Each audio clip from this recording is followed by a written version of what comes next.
नमस्कार, आपका बहुत-बहुत स्वागत है हमारे यूट्यूब चैनल पर। तो आज के लेक्चर में हम पढ़ने वाले हैं बायोकेमिस्ट्री एंड क्लिनिकल पैथोलॉजी का चैप्टर नंबर 5 न्यूक्लिक एसिड। इस सब्जेक्ट के 4 चैप्टर्स हमने कंप्लीट कर लिए हैं। अगर आपने उन चैप्टर के लेक्चर्स नहीं देखे होंगे तो आप हमारे चैनल पर जाकर देख सकते हैं। और अगर आपको हमारी ये कोशिश अच्छी लगती हो तो प्लीज़ हमारे चैनल को लाइक करिए, अपने दोस्तों के साथ भी शेयर करिए और नए हैं तो सब्सक्राइब करिए। तो आज का हमारा चैप्टर है न्यूक्लिक एसिड। इस चैप्टर में हमें कौन कौन से टॉपिक कवर करने हैं वो हम सबसे पहले सिलेबस में देख लेते हैं। तो जैसे कि आप सिलेबस में देख सकते हैं, यहाँ पर हमारा सबसे पहला टॉपिक है डेफिनेशन। तो हमें न्यूक्लिक एसिड की डेफिनेशन यहाँ पर सबसे पहले पढ़नी है। देन नेक्स्ट हम देखेंगे प्यूरिन एंड पायरिमिडिन बेसिस। तो प्यूरिन बेसिस क्या होते हैं, पायरिमिडिन बेसिस क्या होते हैं, वो हम यहाँ पर समझेंगे। देन नेक्स्ट है components of nucleosides and nucleotides with examples. तो न्यूक्लियोसाइड्स क्या होते हैं, न्यूक्लियोटाइड्स क्या होते हैं, इनके कंपोनेंट्स क्या है, वो हम यहाँ पर देखेंगे इनके एग्जाम्पल्स के साथ। देन नेक्स्ट हमारा टॉपिक होगा structure of DNA, Watson and Crick model. तो हम यहाँ पर डीएनए का स्ट्रक्चर देखेंगे और किन का मॉडल देखेंगे, वॉटसन एंड क्रिक। ये दोनों साइंटिस्ट हैं जिन्होंने डीएनए का स्ट्रक्चर डिस्कवर किया है। तो इनका जो मॉडल है डीएनए का वो हम यहाँ पर देखेंगे। RNA and their function, RNA के बारे में हम यहाँ पर पढ़ेंगे और उनके फंक्शंस क्या है उसके बारे में हम यहाँ पर पढ़ेंगे। तो इस तरीके से हमें ये टॉपिक न्यूक्लिक एसिड इस चैप्टर में कवर करने हैं। तो आइए स्टार्ट करते हैं चैप्टर नंबर 5 न्यूक्लिक एसिड।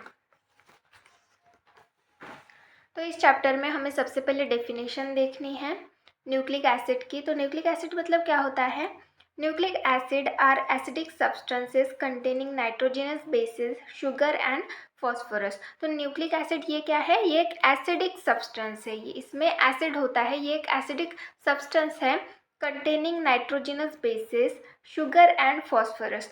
तो इसमें नाइट्रोजनस बेसिस प्रेजेंट होते हैं। न्यूक्लिक एसिड का जो स्ट्रक्चर होता है वहाँ पर नाइट्रोजनस बेसिस होते हैं। नाइट्रोजनस बेसिस मतलब ऐसा स्ट्रक्चर जिसमें नाइट्रोजन प्रेजेंट हो। तो ऐसे स्ट्रक्चर न्यूक्लिक एसिड में प्रेजेंट होते हैं। साथ में शुगर प्रेजेंट होते हैं। शुगर में जैसे कार्बोहाइड्रेट्स में कौन कौन से आते हैं, ग्लूकोज हो गया, गैलेक्टोज हो गया, मोस्टली यहाँ पर राइबोज शुगर्स प्रेजेंट होते हैं। तो इस तरीके के शुगर यहाँ पर प्रेजेंट होते हैं न्यूक्लिक एसिड में। एंड फॉस्फोरस, यहाँ पर फॉस्फोरस प्रेजेंट होता है। फॉस्फोरस की वजह से ही इसका नेचर एसिडिक होता है।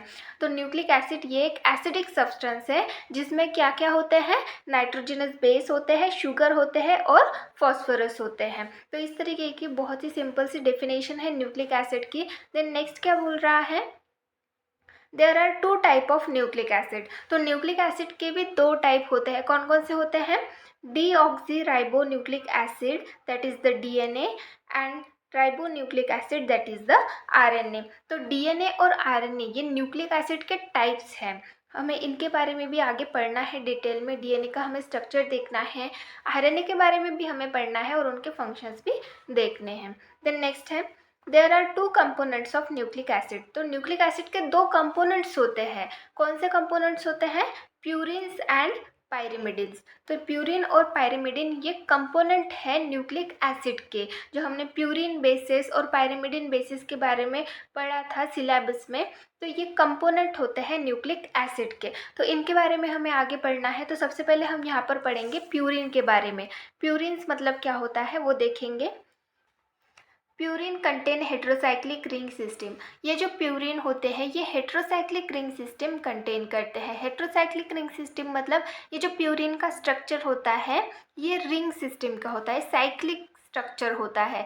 इसमें हेट्रोसाइक्लिक, हेट्रोसाइक्लिक मतलब अलग अलग तरीके के रिंग्स प्रेजेंट होते हैं। जैसे बेंजीन रिंग हो गई, पायरिमिडिन रिंग हो गई, तो इस तरीके के रिंग होते हैं। तो यहाँ पर क्या होता है, ये जो प्यूरिन का स्ट्रक्चर होता है इसमें अलग अलग टाइप के रिंग प्रेजेंट होते हैं, इसीलिए इसको हेट्रोसाइक्लिक रिंग सिस्टम बोला जाता है। Fusion of pyrimidine ring with imidazole yields purine ring. तो जैसे कि मैंने अभी बताया, ये जो प्यूरिन है यहाँ पर अलग अलग तरीके के रिंग एक दूसरे से अटैच होते हैं। तो पायरिमिडिन का स्ट्रक्चर आपने पढ़ा होगा, पायरिमिडिन का स्ट्रक्चर फर्स्ट ईयर में आपने देखा होगा। तो पायरिमिडिन रिंग के साथ जो इमिडाजोल है वो फ्यूज़ हुआ रहता है, अटैच हुआ रहता है और एक स्ट्रक्चर फॉर्म करता है, एक रिंग स्ट्रक्चर फॉर्म करता है। उस रिंग स्ट्रक्चर को हम बोलेंगे प्यूरिन की रिंग। वो प्यूरिन का स्ट्रक्चर वहाँ पर बन जाता है जब पायरिमिडिन रिंग के साथ इमिडाजोल फ्यूज़ हो जाता है। The carbon and nitrogen of purine ring are numbered in the anti-clockwise direction। तो जो कार्बन और नाइट्रोजन प्यूरिन रिंग में प्रेजेंट होते हैं वो किस तरीके से नंबर किए जाते हैं, मतलब उसको नंबरिंग किस तरीके से दी जाती है, एंटी क्लॉकवाइज डायरेक्शन में इनकी नंबरिंग होती है। वो हम आगे देखेंगे, जब हम स्ट्रक्चर देखेंगे तो वहाँ पर देखेंगे कि नंबरिंग किस तरीके से है करके। Purines when combined with sugar and phosphoric acid residue are called as nucleotides। तो प्यूरिन जब कंबाइन होते हैं, किसके साथ कंबाइन होते हैं, शुगर के साथ और फॉस्फोरिक एसिड रेसिड्यू के साथ, तब उनको क्या कहा जाता है, न्यूक्लियोटाइड्स। तो हमने न्यूक्लियोटाइड्स और न्यूक्लियोसाइड्स के बारे में देखा था सिलेबस में कि हमें वो भी इस चैप्टर में पढ़ने हैं।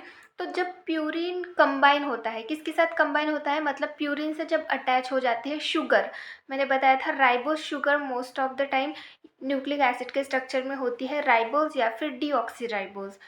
तो जब राइबोज शुगर या फिर डीऑक्सीराइबोज शुगर जो होती है वो प्यूरिन के साथ अटैच हो जाती है और साथ में वहाँ पर फॉस्फोरिक एसिड रेसिड्यू वहाँ पर कंबाइन हो जाता है, तो वो जो स्ट्रक्चर फॉर्म होता है उसको हम बोलते हैं न्यूक्लियोटाइड्स। नेक्स्ट हम देखेंगे स्ट्रक्चर ऑफ प्यूरिन। तो इस तरीके का प्यूरिन का स्ट्रक्चर है। ये हो गई हमारी पायरिमिडिन रिंग और ये हो गई इमिडाजोल रिंग। तो इस तरीके से ये दो रिंग मिलके ये पूरा स्ट्रक्चर बना है जो कि है प्यूरिन का स्ट्रक्चर। और आप नंबरिंग देख सकते हैं, इस नाइट्रोजन से नंबरिंग स्टार्ट की गई है 1 2 3 4 5 6 7 8 9। और आप देख सकते हैं ये एंटी क्लॉकवाइज है, उल्टी घूम रही है। क्लॉकवाइज किस तरीके से होनी चाहिए, इस तरीके से 1 2 3 4, पर ये एंटी क्लॉकवाइज डायरेक्शन में है 1 2 3 4 5 6 7 8 9। तो इस तरीके से इसकी नंबरिंग दी जाती है और इस तरीके से ये स्ट्रक्चर होता है प्यूरिन का। देन नेक्स्ट है purine present in nucleotides are adenine and guanine. तो न्यूक्लियोटाइड्स में जो प्यूरिन प्रेजेंट होते हैं वो कौन कौन से होते हैं, एडेनाइन एंड गुआनाइन। तो प्यूरिन के ये टाइप्स है, एडेनाइन और गुआनाइन ये टाइप्स है प्यूरिन के। Other purine bases are hypoxanthine and xanthine. तो प्यूरिन के दूसरे बेसेस हम टाइप्स बोल सकते हैं या फिर बेसेस बोल सकते हैं। तो प्यूरिन के पहले तो बेसिस हो गए एडेनाइन और गुआनाइन जो कि न्यूक्लियोटाइड्स में प्रेजेंट हो सकते हैं, और दूसरे जो प्यूरिन के बेसिस हो सकते हैं, कौन से बेसिस है, प्यूरिन के हाइपोक्सान्थिन या फिर क्सान्थिन। इस तरीके से ये प्यूरिन के बेसिस है।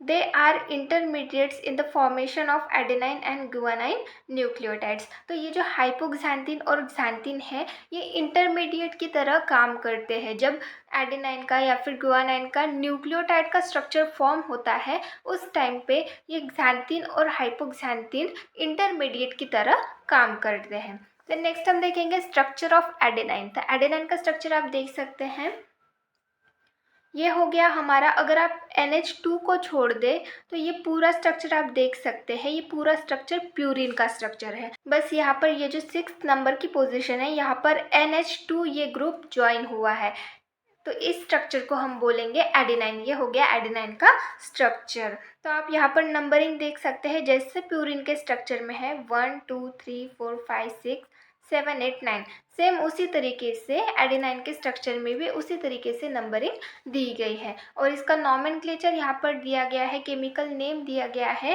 केमिकल नेम क्या होगा एडेनाइन का, 6 अमाइनो प्यूरिन। तो आप यहाँ पर देख सकते हैं 6 नंबर पे ये अमाइनो ग्रुप यहाँ पर आके ज्वाइन हुआ है, तो 6 अमाइनो, और ये पूरा स्ट्रक्चर किसका है, प्यूरिन का स्ट्रक्चर है, इसीलिए प्यूरिन। तो इस तरीके से ये एडेनाइन का स्ट्रक्चर हो गया। देन नेक्स्ट हम देखेंगे गुआनाइन का स्ट्रक्चर। तो गुआनाइन का स्ट्रक्चर किस तरीके का होता है, ये भी सेम यहाँ पर प्यूरिन का स्ट्रक्चर प्रेजेंट होता है, पर इसके 6th नंबर के पोजीशन पे ऑक्सीजन होता है और 2nd नंबर के पोजीशन पे NH2 मतलब अमाइनो ग्रुप अटैच होता है। फिर पूरा जो स्ट्रक्चर है वो पूरा स्ट्रक्चर प्यूरिन का होता है। तो यहाँ पर भी हमें केमिकल नेम दिया गया है गुआनिन का, तो वो देख लेते हैं। 2 अमाइनो, तो 2 अमाइनो सेकेंड पोजीशन पे NH2 ग्रुप यहाँ पर दिया गया है, तो इसलिए 2 अमाइनो 6 ऑक्सी, 6 नंबर पे ऑक्सीजन है इसलिए 6 ऑक्सी, और ये पूरा रिंग किसका है, प्यूरिन का, तो प्यूरिन 2 अमाइनो 6 ऑक्सी प्यूरिन। तो इस तरीके से गुआनाइन का केमिकल नेम हो गया। देन नेक्स्ट है प्रॉपर्टीज ऑफ प्यूरिन बेसिस। तो प्यूरिन बेसिस की यहाँ पर हम कुछ प्रॉपर्टीज देखेंगे। Purine bases are sparingly soluble in water. तो ये जो प्यूरिन बेसिस होते हैं ये पूरी तरीके से सॉल्युबल नहीं होती, ये स्पैरिंगली सॉल्युबल होते हैं वाटर में। Purine bases absorb light in UV region at 260 nanometre. तो 260 नैनोमीटर के यूवी रीजन में ये लाइट को एब्जॉर्ब कर सकते हैं। ये जो प्यूरिन बेसिस होते हैं ये लाइट को एब्जॉर्ब कर सकते हैं। This property is use to detect purine nucleotides. तो ये जो प्रॉपर्टी है प्यूरिन की, ये किस लिए यूज़ की जाती है, प्यूरिन न्यूक्लियोटाइड्स जो कि होते हैं एडेनाइन या फिर गुआनाइन, तो इनको डिटेक्ट करने के लिए ये प्रॉपर्टी यूज़ की जाती है प्यूरिन की।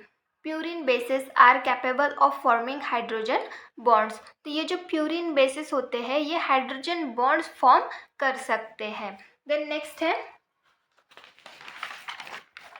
पायरिमिडीन। हमने प्यूरिन के बारे में देख लिया, प्यूरिन बेस के बारे में देख लिया, अब हम देखेंगे पायरिमिडीन बेस। तो पायरिमिडीन क्या होता है वो देखेंगे। Pyrimidine is a heterocyclic compound. तो पायरिमिडीन ये भी एक हेट्रोसाइक्लिक कंपाउंड होता है। The pyrimidine bases present in nucleotides are cytosine, uracil and thymine. तो पायरिमिडीन में कौन से बेसिस प्रेजेंट होते हैं न्यूक्लियोटाइड्स में, साइटोसिन, यूरासिल और थाइमिन। और जो प्यूरिन थे वहाँ पर कौन से बेसिस प्रेजेंट थे, एडेनाइन और guanine. The carbon and nitrogen atoms are numbered in clockwise direction. तो पायरिमिडीन के स्ट्रक्चर में जो कार्बन और नाइट्रोजन एटम्स होते हैं उनको क्लॉकवाइज डायरेक्शन में नंबरिंग दी गई है, पर प्यूरिन के स्ट्रक्चर में इसका उल्टा था, वो एंटी क्लॉकवाइज डायरेक्शन में उनको नंबरिंग दी गई थी, और पायरिमिडीन के स्ट्रक्चर में क्लॉकवाइज डायरेक्शन में इनको नंबरिंग दी गई है। देन नेक्स्ट हमें दिया गया है स्ट्रक्चर ऑफ पायरिमिडीन रिंग। तो इस तरीके से ये स्ट्रक्चर होता है पायरिमिडीन का, आप देख सकते हैं। फर्स्ट और थर्ड पोजीशन पे नाइट्रोजन यहाँ पर प्रेजेंट है। ये इस तरीके की पायरिमिडीन की रिंग है। इसको नंबरिंग आप देख सकते हैं यहाँ पर 1 2 3 4 5 6, ये क्लॉकवाइज डायरेक्शन में है। प्यूरिन के स्ट्रक्चर में हमने एंटी क्लॉकवाइज डायरेक्शन में देखी थी, और पायरिमिडीन में क्लॉकवाइज डायरेक्शन में नंबरिंग दी जाती है। देन नेक्स्ट है other pyrimidine bases are orotic acid and dihydroorotic acid. तो दूसरे जो पायरिमिडीन बेसिस होते हैं वो कौन से हो सकते हैं, ओरोटिक एसिड और dihydroorotic acid. They are intermediates in the formation of pyrimidine nucleotides. तो पायरिमिडीन न्यूक्लियोटाइड जब फॉर्म होते हैं तो वहाँ पर एज अ इंटरमीडिएट की तरह ये काम करते हैं, कौन से, ओरोटिक एसिड और डाईहाइड्रोओरोटिक एसिड। देन नेक्स्ट हम देखेंगे स्ट्रक्चर ऑफ साइटोसिन। तो साइटोसिन का स्ट्रक्चर किस तरीके का होता है वो देख लेते हैं। तो यहाँ पर आप देख सकते हैं ये पूरी जो रिंग है ये पायरिमिडीन की ही रिंग है। फ़र्क सिर्फ इतना है कि इस रिंग के सेकंड नंबर पे, सेकंड नंबर का जो कार्बन है वहाँ पर ऑक्सीजन ज्वाइन हुआ है, और जो फोर्थ नंबर का कार्बन है वहाँ पर अमाइनो ग्रुप ज्वाइन हुआ है, और इस तरीके से ये साइटोसिन का स्ट्रक्चर फॉर्म हुआ है। और इसका केमिकल नेम क्या होगा, 2 ऑक्सी। सेकेंड नंबर के कार्बन पे ऑक्सीजन है इसलिए 2 ऑक्सी 4 अमाइनो पायरिमिडीन। 4 नंबर पे अमाइनो ग्रुप है इसलिए 4 अमाइनो, और ये पायरिमिडीन की रिंग है इसलिए पायरिमिडीन। तो 2 ऑक्सी 4 अमाइनो पायरिमिडीन इस तरीके का इसका केमिकल नेम होगा, और ये स्ट्रक्चर हो गया साइटोसिन का। देन नेक्स्ट हमारा स्ट्रक्चर है स्ट्रक्चर ऑफ थाइमिन। तो यहाँ पर हम थाइमिन के स्ट्रक्चर के बारे में देखेंगे, थाइमिन का स्ट्रक्चर किस तरीके का होता है। तो जैसे कि आप देख सकते हैं ये जो पूरी रिंग है ये पायरिमिडीन की ही रिंग है, और इसकी सेकंड जो कार्बन है, इस रिंग का सेकंड कार्बन वहाँ पर ऑक्सीजन ज्वाइन हुआ है जैसे कि साइटोसिन के रिंग में था।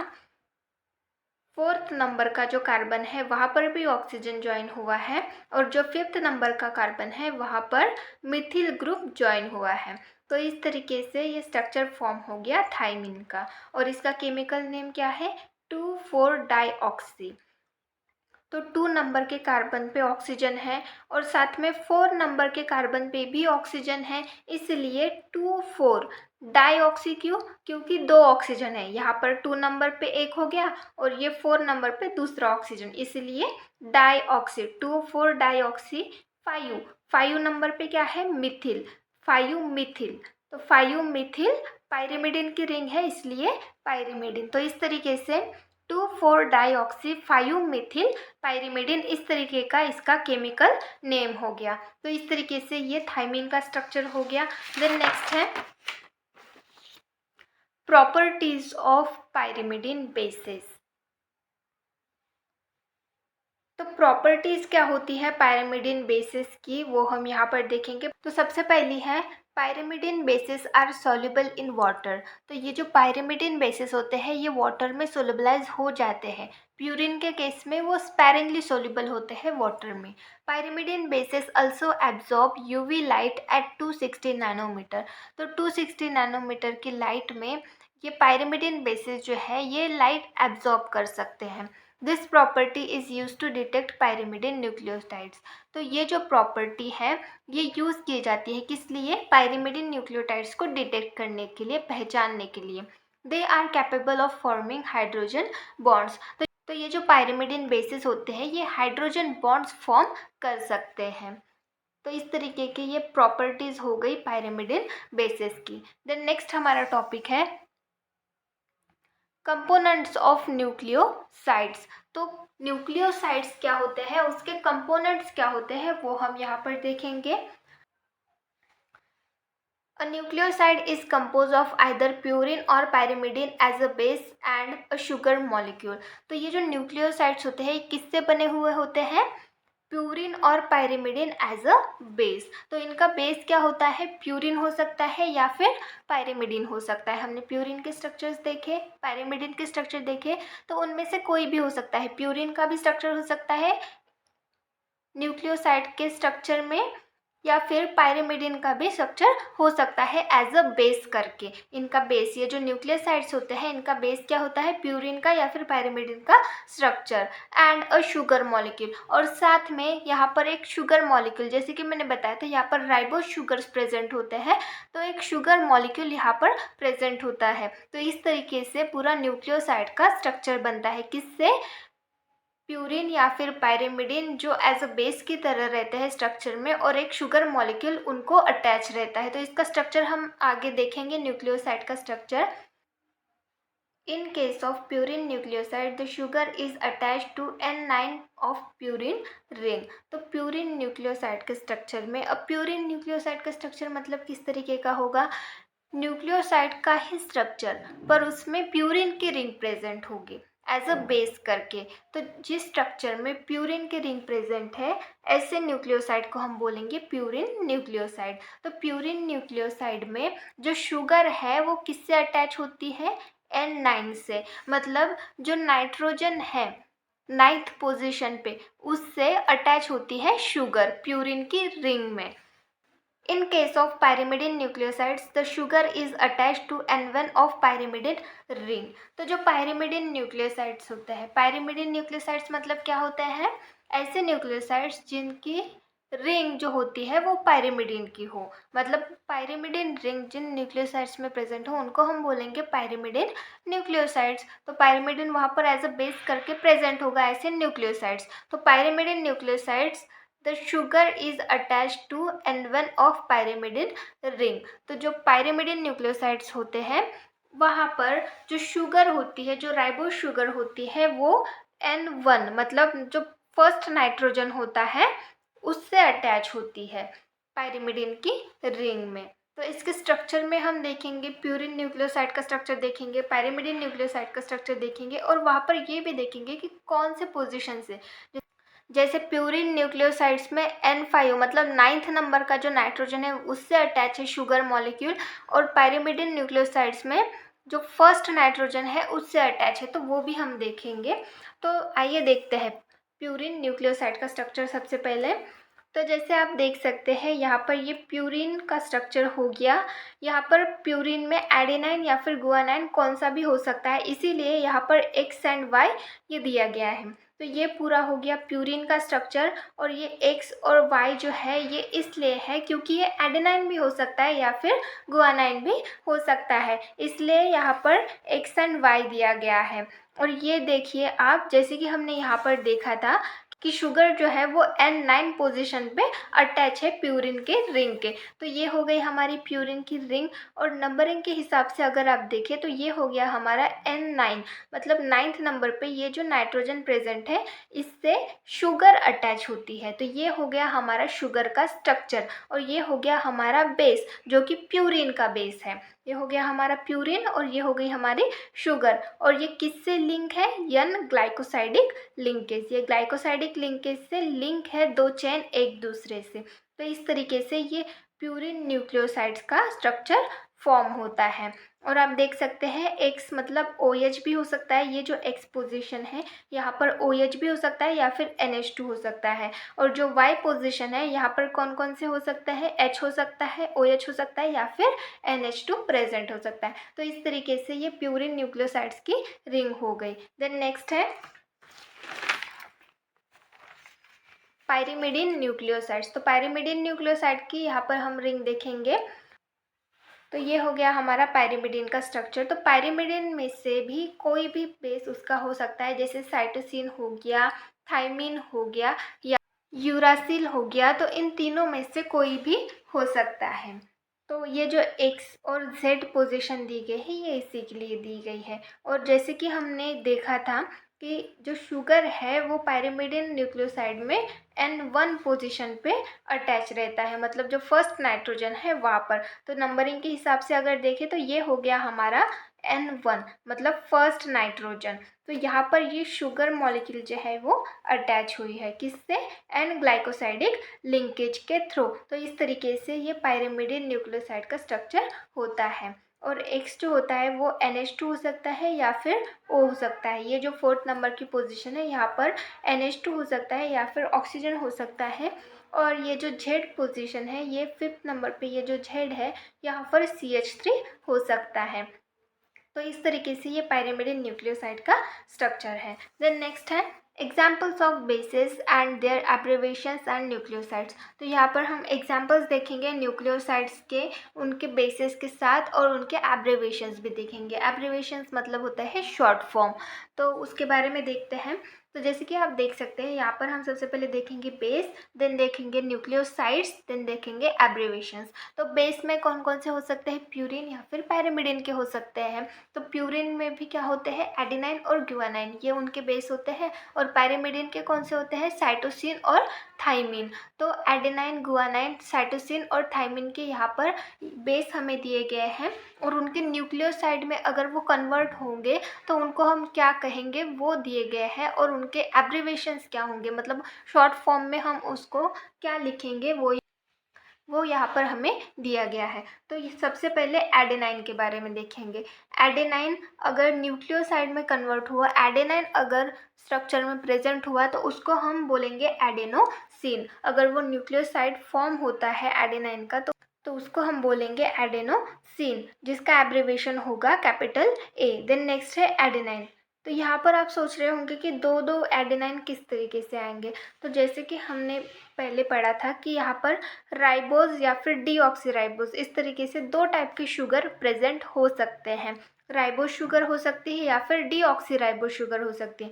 तो अगर राइबोज शुगर हुई तो उसके लिए एडेनोसिन होगा। और अगर डीऑक्सीराइबोज शुगर हुई तो एडेनिन का डीऑक्सी एडेनोसिन, इस तरीके से न्यूक्लियोसाइड बनेगा। तो न्यूक्लियोसाइड इस तरीके से बनेगा तो उसको हम बोलेंगे डीऑक्सी एडेनोसिन। और इसका एब्रिवेशन होगा DA, मतलब स्मॉल d और कैपिटल A। तो इस तरीके से ये बेस न्यूक्लियोसाइड में फॉर्म होंगे। तो इस तरीके से हम इसको डी एडेनोसिन बोलेंगे और ये होगा इसका एब्रिवेशन। और गुआनिन को हम क्या बोलेंगे? गुआनोसिन, अगर इसमें राइबोज शुगर हुई तो। और इसका एब्रिवेशन है G। और गुआनिन को अगर डीऑक्सीराइबोज शुगर हुई तो क्या बोलेंगे? डीऑक्सीगुआनोसिन, और इसका एब्रिवेशन है DG। साइटोसिन को हम बोलेंगे साइटिडीन, इसका एब्रिवेशन होगा C।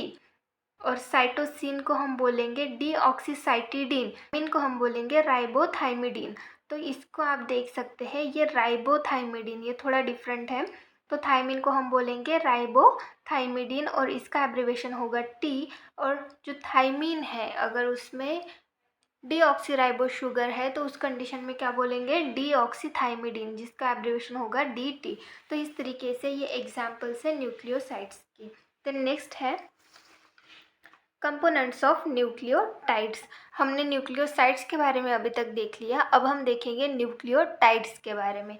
तो न्यूक्लियोटाइड्स के कंपोनेंट्स क्या होते हैं वो देखेंगे। They are phosphorylated nucleoside. तो न्यूक्लियोटाइड क्या होते हैं, ये भी न्यूक्लियोसाइड्स ही होते हैं, पर ये फॉस्फोराइलेटेड होते हैं। फॉस्फोराइलेटेड मतलब यहाँ पर फॉस्फोरस प्रेजेंट होता है। ऐसे न्यूक्लियोसाइड्स जिसमें फॉस्फोरस प्रेजेंट होता है उसको हम बोलेंगे फॉस्फोराइलेटेड न्यूक्लियोसाइड्स। तो ये न्यूक्लियोसाइड्स ही होते हैं, पर इसमें फॉस्फोरस प्रेजेंट होता है। जो न्यूक्लियोसाइड का स्ट्रक्चर है वहाँ पर बेस प्रेजेंट होता है और साथ में शुगर प्रेजेंट होता है। पर न्यूक्लियोटाइड के स्ट्रक्चर में बेस प्रेजेंट होता है, जो नाइट्रोजनस बेस है वो प्रेजेंट होता है, शुगर प्रेजेंट होती है और साथ में फॉस्फोरस भी प्रेजेंट होता है, इसलिए इसको बोलते हैं phosphorylated nucleosides. A nucleotide has 3 structural components। तो न्यूक्लियोटाइड के 3 स्ट्रक्चरल कंपोनेंट्स होते हैं। कौन कौन से होते हैं? Nitrogenous base. तो जैसे मैंने बताया था अभी कि इसमें नाइट्रोजनस बेस प्रेजेंट होता है, जो कि प्यूरिन हो सकता है या फिर पायरिमिडिन हो सकता है। देन नेक्स्ट है शुगर। तो शुगर में राइबोस हो सकता है या फिर डीऑक्सीराइबोस भी हो सकता है। यहाँ पर मैं लिख देती हूँ,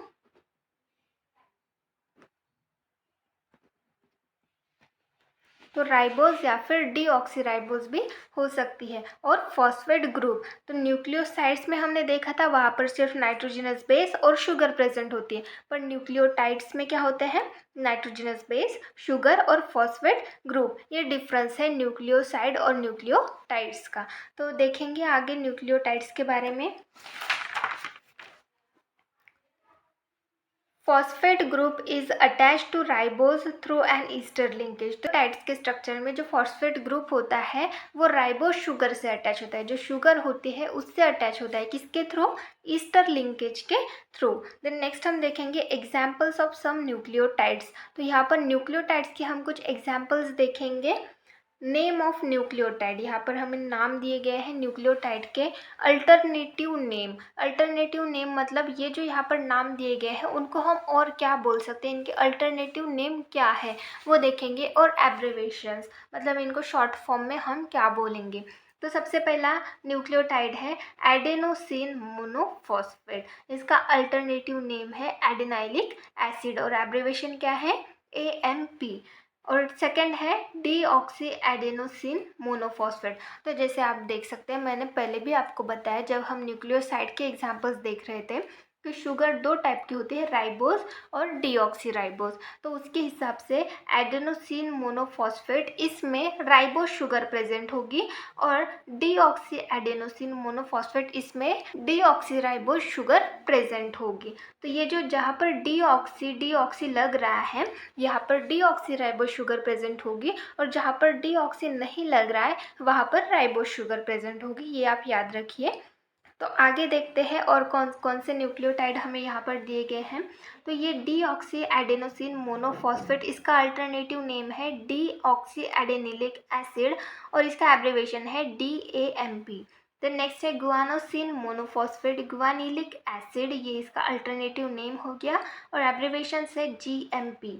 देन नेक्स्ट है डीऑक्सी गुआनोसिन मोनोफॉस्फेट, इसका अल्टरनेटिव नेम है डीऑक्सी गुआनिलिक एसिड और इसका एब्रिवेशन है DGMP। देन नेक्स्ट है साइटिडीन मोनोफॉस्फेट, इसका अल्टरनेटिव नेम है साइटिडिलिक एसिड, इसका एब्रिवेशन है CMP। डीऑक्सीसाइटिडिनिक मोनोफॉस्फेट, इसका अल्टरनेटिव नेम है डीऑक्सीसाइटिडिलिक एसिड और इसका एब्रिवेशन है DCMP। देन नेक्स्ट है थाइमिडीन मोनोफॉस्फेट, इसका अल्टरनेटिव नेम है थाइमिडिलिक एसिड और एब्रिवेशन है TMP। और सबसे लास्ट है डीऑक्सीथाइमिडीन मोनोफॉस्फेट, जिसका अल्टरनेटिव नेम है डीऑक्सीथाइमिडिलिक एसिड और इसका एब्रिवेशन है DTMP। तो इस तरीके से ये कुछ एग्जाम्पल्स हो गए न्यूक्लियोटाइड्स के, उनके अल्टरनेटिव नेम के साथ और साथ में उनके एब्रिवेशंस भी हमने यहाँ पर देखे। देन नेक्स्ट है because of phosphate nucleotides are acid in nature. तो फॉस्फेट की वजह से ये जो न्यूक्लियोटाइड्स, ये जो पूरा न्यूक्लिक एसिड का स्ट्रक्चर होता है ये एसिडिक होता है। जैसे मैंने स्टार्टिंग में ही बताया था, ये फॉस्फेट की वजह से ही ये एसिडिक रहते हैं नेचर में। तो ये न्यूक्लियोटाइड्स जो होते हैं ये फॉस्फेट की वजह से एसिडिक रहते हैं, इनका नेचर एसिडिक रहता है। न्यूक्लियोटाइड्स में contain more than one phosphate group. तो ये जो न्यूक्लियोटाइड्स है ये एक से ज़्यादा फॉस्फेट ग्रुप इसमें रह सकते हैं। यूजुअली 2 और 3 फॉस्फेट ग्रुप और कॉमन। तो 2 या फिर 3 ग्रुप रहना इसमें कॉमन होता है, 2 या फिर 3 फॉस्फेट ग्रुप कॉमन होते हैं।